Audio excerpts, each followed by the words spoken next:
చాణక్యుడు ప్రపంచ చరిత్రలో అత్యంత మేధావుల్లో ఒకరు, రాజనీతివేత్త. నేటికి మన భారతదేశంతో పాటు చాలా దేశాలు చాణక్యుడు రచించిన అర్థశాస్త్రం ఆధారంగానే తమ ఆర్థిక విధానాలు పాటిస్తారు. నేటికి చాలామంది రాజకీయ నాయకులు కూడా రాజకీయ ఎత్తుగడల్లో చాణక్యుని ఫాలో భారతదేశానికి మొట్టమొదటి మౌర్య చక్రవర్తి అయిన చంద్రగుప్తుని ఆస్థానంలో ప్రధానమంత్రిగా ఉండేవాడు చాణక్యుడు. అదేవిధంగా తక్షశిల విశ్వవిద్యాలయంలో అర్థశాస్త్ర విభాగానికి అధిపతిగా ఉండేవాడు.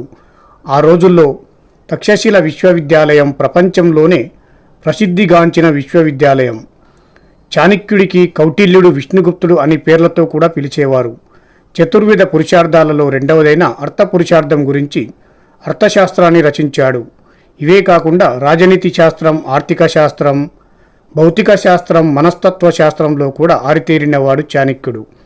ఒక విశ్వవిద్యాలయంలో అధ్యాపకుడిగా ఉన్న చాణక్యునికి నందరాజులతో వైరం ఎందుకు ఏర్పడింది?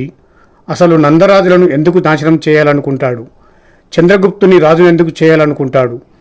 ప్రాచీన భారతదేశంలో అత్యంత బలమైన రాజ్యం మగధ రాజ్యం. అలాంటి మగధ రాజ్యాన్ని నందరాజ్య స్థాపకుడైన మహాపద్మనందుడు ఎలా చేజిక్కించుకుంటాడు? ఆ తర్వాత నందరాజ్యాన్ని చంద్రగుప్తుడు ఎలా హస్తగతం చేసుకుంటాడు? దానికి చాణక్యుడు ఎలాంటి ఎత్తుగడలు వేశాడో ఈ వీడియోలో తెలుసుకుందాం. ప్రాచీన భారతదేశంలో మగధ రాజ్యం అత్యంత బలమైన రాజ్యం. అలాంటి రాజ్యంలో మహాపద్మనందుడు ఒక సామాన్య పౌరుడు. పురాణ రచయితలు మహాపద్మనందను ఒక క్షరకుడిగానే అభివర్ణించారు. కానీ నిజానికి అతనొక వైద్యుడు. ఆ రోజుల్లో క్షవరం వైద్యంలో భాగంగానే ఉండేది. దానికంటూ ప్రత్యేక స్థానం లేదు. మహాపద్మనందుడు అప్పటి మగధ సామ్రాజ్య శిశునాగ వంశపు రాజైన కాలశోకుడికి ఆస్థాన వైద్యుడిగా ఉండేవాడు. అతనికి 10 మంది కుమారులు. కాలశోకుడు మరియు అతని కుమారులు క్షవరం చేసే సమయంలో మహాపద్మనందుడిని అతి నీచంగా దూషించి అవమానించేవారు. ఇక ఎప్పటిలాగానే ఆ రోజు కూడా మహాపద్మనందుడు క్షవరం చేయడానికి రాజు దగ్గరికి వెళ్ళాడు. ఆ రోజు కూడా క్షవరం చేసే సమయంలో నానా మాటలు అనడంతో వాటిని తట్టుకోలేక తన కత్తితో కాలశోకుడిని, అతని 10 మంది కుమారులను సంహరించాడు మహాపద్మనందుడు. పూర్వం వారు వాడే కత్తి అంత పదునైనదిగా ఉండేది. వెంట్రుకలను కూడా చీల్చగలిగేంత పదునైన కత్తులు వాడేవారు. ఆ తరువాత తానే రాజుగా ప్రకటించుకుంటాడు. కానీ కొంతమంది సైనికులు, నువ్వు క్షవరం చేసేవాడివి, నువ్వు మాకు రాజు ఏంటి అని తిరుగుబాటు చేశారు. కానీ వారందరినీ అణిచివేస్తాడు మహాపద్మనందుడు. ఇక భారతదేశంలో చాలా క్షత్రియ రాజ్యాలను నాశనం చేసి నందరాజ్యాన్ని స్థాపించాడు. రాజ్యాన్ని హస్తగతం చేసుకున్న తర్వాత మహాపద్మనందుడు తన 8 మంది కుమారుల సాయంతో రాజ్యాన్ని పరిపాలించేవాడు. మహాపద్మనందుడికి ఇలా, మురా అనే 2 రాణులు ఉండేవారు.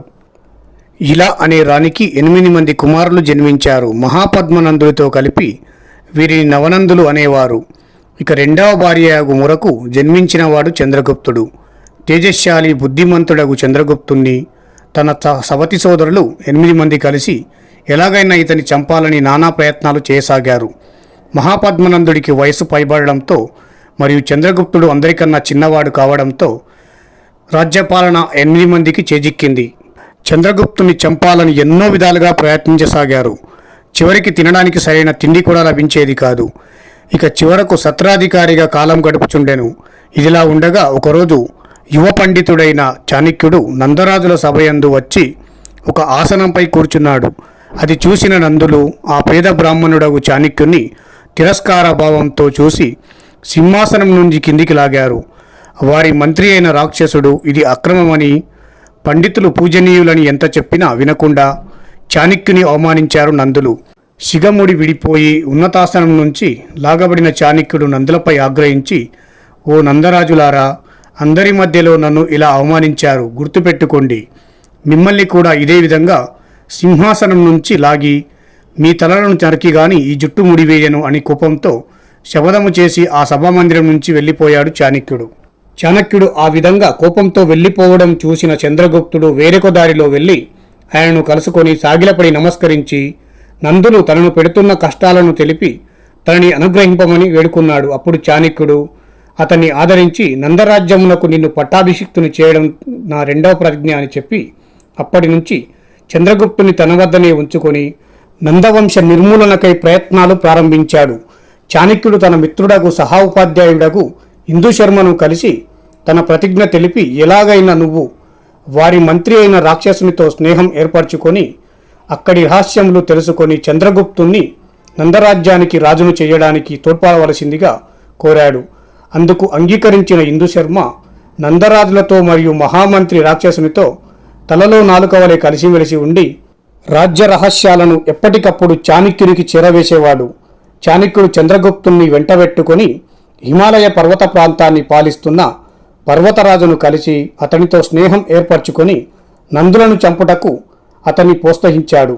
నందరాజ్యాన్ని గెలిచిన ఎడల సగం రాజ్యభాగం ఇస్తానని చాణక్యుడు చెప్పాడు. కానీ పర్వతరాజు ఇంకోలా ఆలోచించాడు. ఒకవేళ ఆ రాజ్యాన్ని గెలిస్తే చాణక్యుని చంద్రగుప్తుణ్ణి మోసగించి నందరాజ్యాన్ని అంతయు హరింపవచ్చునని అనుకున్నాడు పర్వతరాజు. తన సామంతరాజులను మిగతా సైన్యాన్ని వెంటబెట్టుకుని చాణక్యుడు పెట్టిన సుముహూర్తమున యుద్ధానికి వెళ్ళాడు పర్వతరాజు. ఇతని వెంట శక, యవన, కిరాత, కాంబోజ, పారసిక, బహిలిక వంటి రాజ్యాలు అతని వెంబడి యుద్ధానికి నడిచాయి. ఇక చంద్రగుప్తుడు సైన్యాన్ని 3 భాగాలుగా విభజించాడు. ముగ్గురు 3 వైపుల నుంచి పాటలీపుత్రంను ముట్టడించారు. అప్పుడు చాణక్యుని మిత్రుడైన ఇందుశర్మ నందరాజులను బంధించి చాణక్యునికి అప్పజెప్పాడు. వారిని సంహరించిన తర్వాత తన మొదటి ప్రతిజ్ఞ నెరవేరడంతో తల వెంట్రుకలు ముడివేసుకున్నాడు చాణక్యుడు. నందుల వినాశనము చూసిన మహామంత్రియగు రాక్షసుడు చీలిన తమ సైన్యాన్ని సమైక్యపరిచి పర్వతరాజు సైన్యంతో యుద్ధానికి పంపించాడు. ఇద్దరికి భయంకరమైన యుద్ధం జరిగింది. నందరాజులు మరణంతో నిరాశ చెందిన సైన్యం కొద్దిసేపటికి పర్వతరాజు సైన్యానికి లొంగిపోయింది. పాటలీపుత్రంలో మహామంత్రియగు రాక్షసునికి ఎక్కువ పలుకుబడి ఉండటం వలన వెంటనే రాజ్యమున ప్రవేశించినచో చంద్రగుప్తునికి గాని నాకు గాని ఏదైనా అపాయము కలగవచ్చునని సందేహించిన చాణక్యుడు జయించిన రాజ్యమున ప్రవేశించకుండా నగరానికి దూరంలో చంద్రగుప్తునితో కలిసి వేచియుండెను. అప్పుడు రాక్షసుడు ఎలాగైనా చాణక్యుని చంద్రగుప్తుని చంపాలని తలచి మాయోపాయములు తప్ప వేరు మార్గము లేదని ఒక ఉపాయం పన్నాడు. ఒక బాలికకు విషము అలవాటు చేసి పెంచసాగాడు. ఆ బాలిక విషము జీర్ణించుకొనుటకు అలవాటు పడింది. ఆమె యవ్వన వయస్సుకు వచ్చింది. ఆమెను తాకిన ఎడల మనుషులు మరణిస్తారు.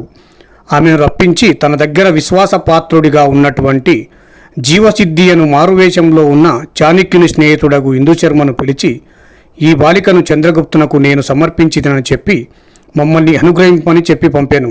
అతను ఆ విషకన్యను వెంట పెట్టుకొని చాణక్యుని దగ్గరకు వెళ్ళి జరిగిన విషయాన్ని రహస్యముగా తెలిపాడు. అది విన్న చాణక్యుడు నందరాజ్యమును అంతయు తన వశం చేసుకోవాలనుకున్న పర్వతరాజును చంపడానికి ఇదే సరైన సమయమని తలచిన చాణక్యుడు విషకన్యను పర్వతరాజు వద్దకు పంపించాడు.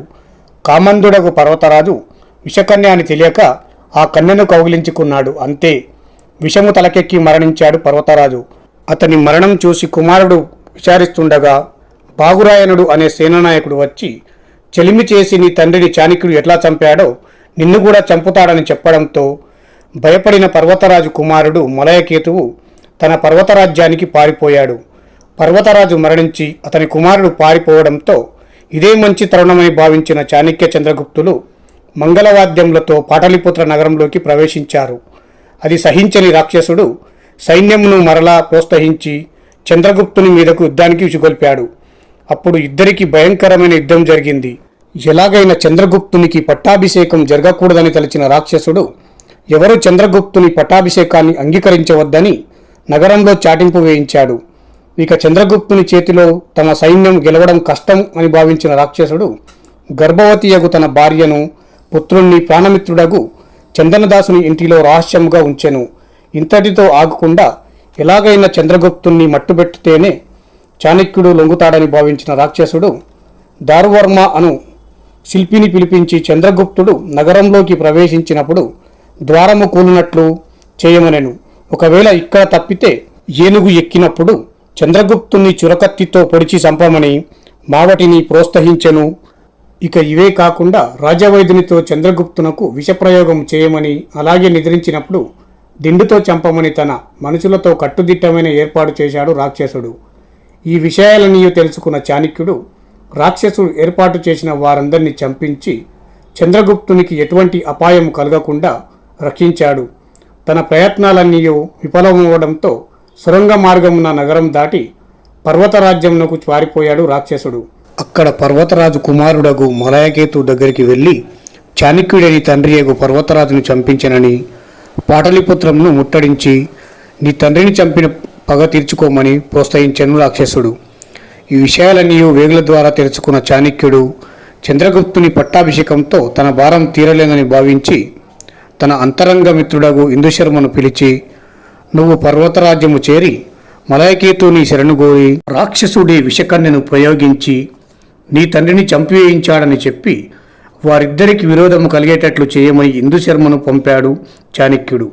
జీవసిద్ధి అను మారుపేరుతో ఉన్న ఇందుశర్మ అక్కడి విషయాలన్నీ చారుల చేత ఎప్పటికప్పుడు చాణక్యునికి తెలియజేస్తూ బయటికి మలయకేతువు పక్షం వాని వలె నటించుచుండెను.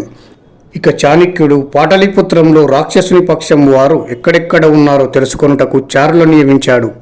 చందనదాసుని ఇంటిలో రాక్షసుని భార్యయు మరో బిడ్డలు ఉన్నారని తెలిసి కపట ఉపాయంతో రాక్షసుని ముద్రికను సంపాదించి దాని సహాయంతో కొన్ని పత్రికలను సృష్టించి జీవసిద్ధి చేతికిచ్చి ప్రచారంలోకి తెప్పించాడు. ఆ పత్రిక ముద్రికలతో రాక్షసునకు మలయకేతువుకు దూరం పెరిగింది. తన తండ్రిని రాక్షసుడే చంపాడని మలయకేతువుకు రాక్షసునిపై ద్వేషం పెరిగింది. ఇవన్నీ గ్రహించిన రాక్షసుడు మృతి చెందిన నందరాజుల ఆత్మశాంతి కొరకు చాణక్యుని గాని చంద్రగుప్తుని గాని సాధింపలేకపోయానని జీవించి ఏమి ఫలితమని పరితపించసాగాడు రాక్షసుడు.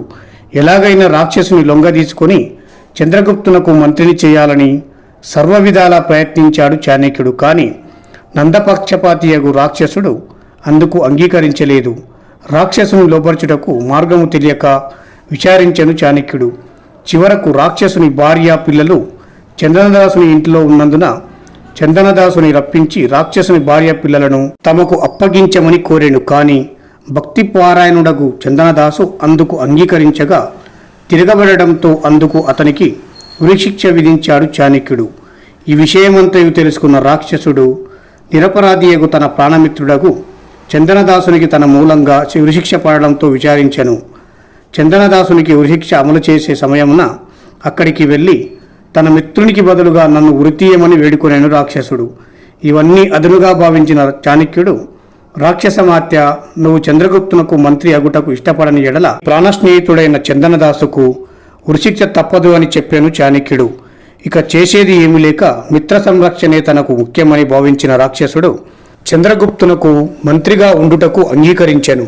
అలా రాక్షసుడు మంత్రి అయిన తరువాత చంద్రగుప్తుడు ఎన్నో రాజ్యాలను జయించి చక్రవర్తిగా పేరు పొందాడు. నందులు తనను నిండు సభలో అవమానించినందుకు గాను నందరాజ్యాన్ని పూర్తిగా నిర్మూలించి చంద్రగుప్త మౌర్యుని రాజుగా పట్టాభిషిక్తుని చేసి మౌర్య సామ్రాజ్య స్థాపనకు బాటలు వేశాడు చాణక్యుడు.